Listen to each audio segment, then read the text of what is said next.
கிறிஸ்துவுக்குள் பிரியமானவர்களே, கர்த்தரும் இரட்சகருமாய் இயேசு கிறிஸ்துவின் ஈடிய நாமத்தினாலே உங்கள் யாவருக்கும் என் அன்பின் வாழ்த்துக்களை தெரிவித்துக் கொள்கிறேன். தேவன் அருளிய அப்பம் பிரேயர் மினிஸ்ட்ரி சேனல் மூலியமாக உங்களோடு சந்திப்பதில் மிகுந்த மகிழ்ச்சிகிறேன்.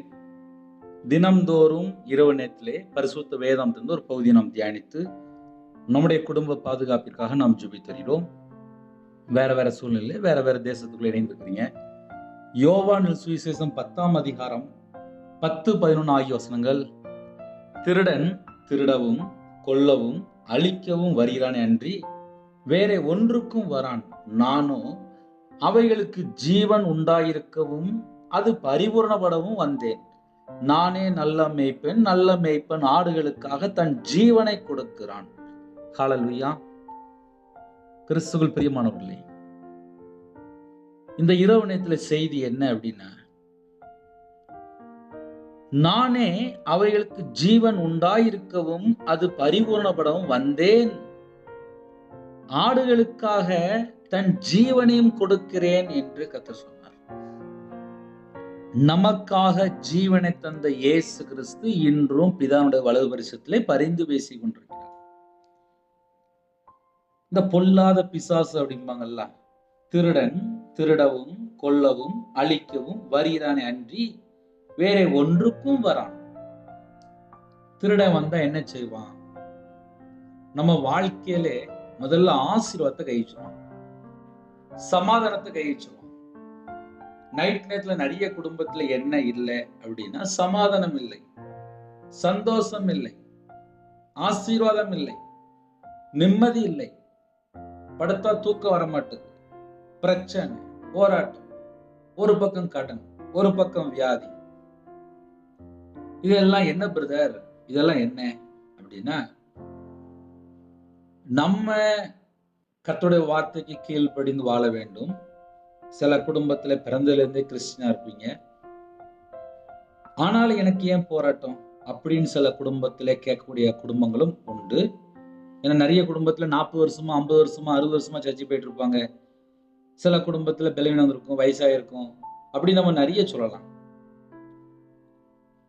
திருடன் வாரான் அப்படின்னாலே எச்சரிப்பா இருப்பாங்க. ஆனா திருடன் தூங்கும்போது வந்தா தெரிய மாட்டேங்கல. பிசாசு எப்ப வாரான்னு சொல்லி பார்த்தா, தூங்கும் போது களைய விதைக்கிறான். நல்லா தூங்கிட்டு இருப்பாங்க, கெட்ட சொப்பனம் அப்படிம்பாங்க, ஒரு அசுத்தத்தை பார்த்துட்டேன் அப்படிம்பாங்க, பயந்து போய் எந்திரிச்சிட்டேன் அப்படிம்பாங்க. சொப்பனத்து மூலியமா தரிசனம் பார்த்து சில குடும்பத்துல பயந்து எந்திரிச்சிருப்பாங்க. இப்படி நிறைய காரியங்கள் நம்ம சொல்லலாம். பிள்ளைகளுடைய வாழ்க்கையில கற்பகன் இல்லாம இருக்கும், திருமணம் முடியாம இருக்கும், விக்கிர வழிபாடுல இருப்பாங்க, விபச்சார அடிமையில இருப்பாங்க, அசுத்தத்துல இருப்பாங்க, மதுபான அடிமையில இருப்பாங்க, ஏதாவது ஒரு காரியத்துல அடிமையில இருப்பாங்க. சில குடும்பத்துல தடை, சில குடும்பத்துல என்ன நடக்கு தெரியாது.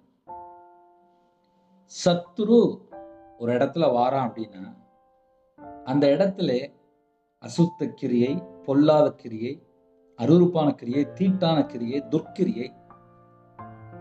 ஏன்னா வந்தா அந்த சத்துரு வந்துச்சுன்னா அந்த இடத்துல ஃபுல்லா முதல்ல நிம்மதி இல்லாத நிலைமையா மாறிடும். நல்லா யோசித்து பாருங்க. வீட்டுக்குள்ள வருவாங்க, மனைவிட்ட அன்பா பேசணும், பிள்ளைகிட்ட அன்பா பேசணும், அம்மா அப்பாட்ட அன்பா பேசணும்னு சொல்லி அழகா வேலையை முடிச்சுட்டு வீட்டுக்கு வருவாங்க. வீட்டுக்குள்ள வந்த உடனே சின்னதா பேசுவாங்க, சண்டை போடுவாங்க. அதுக்கப்புறம் பார்த்தா நிம்மதி இருக்காது. அதுக்கப்புறம் பார்த்தா நிம்மதி இல்லாம படுத்து தூங்கிட்டு இருப்பாங்க.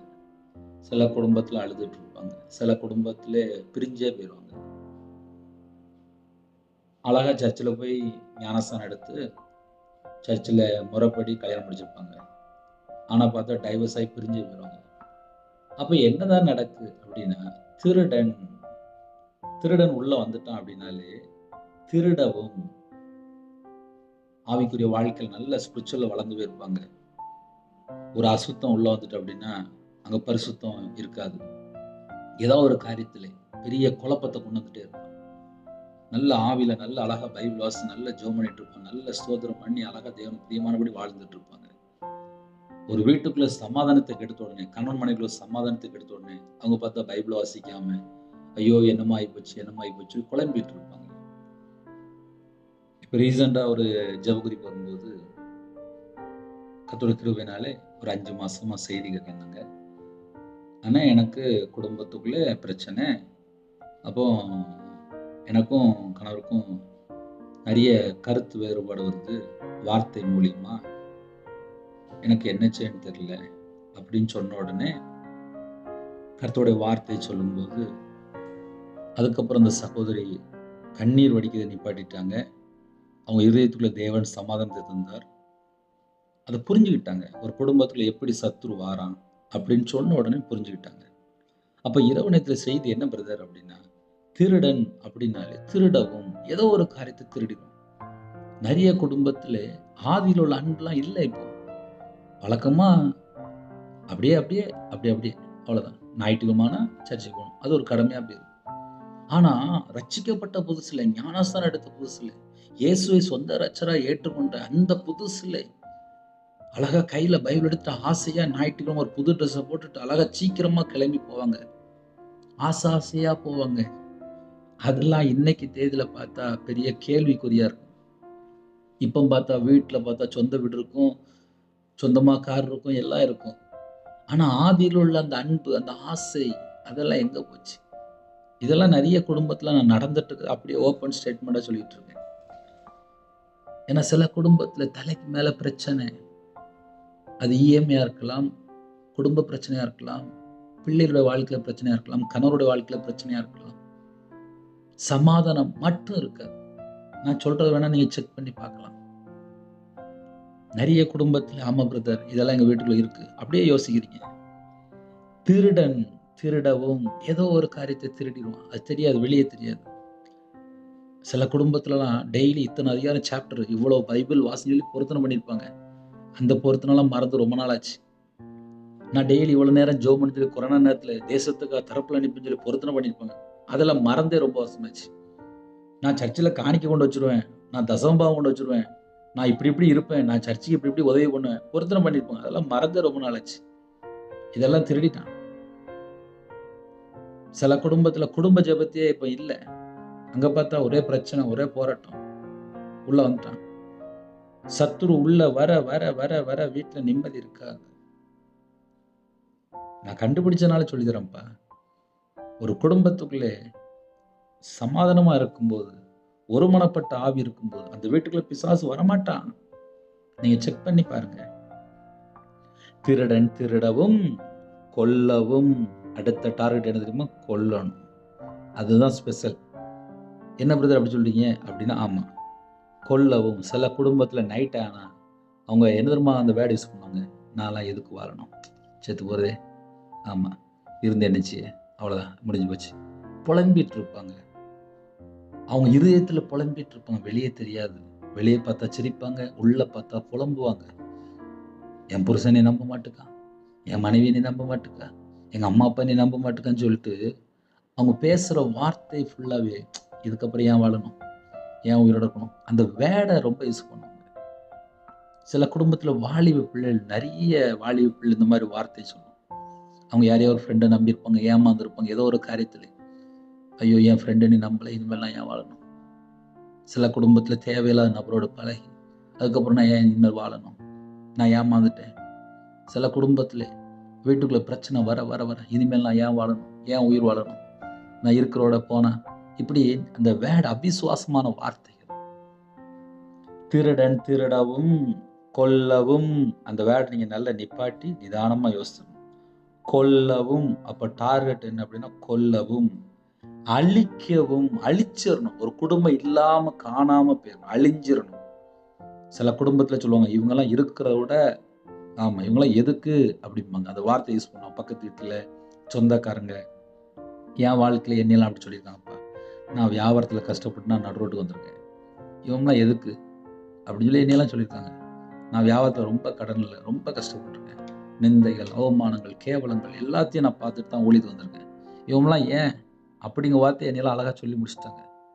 நான் உயிர் வாழ்றது எனக்கு ஜீவனை தந்த ஜீவன் தந்த தேவனுடைய வார்த்தைக்கு, அவருடைய சத்தத்துக்கு மெதுவா கொஞ்சம் கொஞ்சமா வசனத்தை அப்படியே வாசிக்க ஆரம்பிச்சேன்.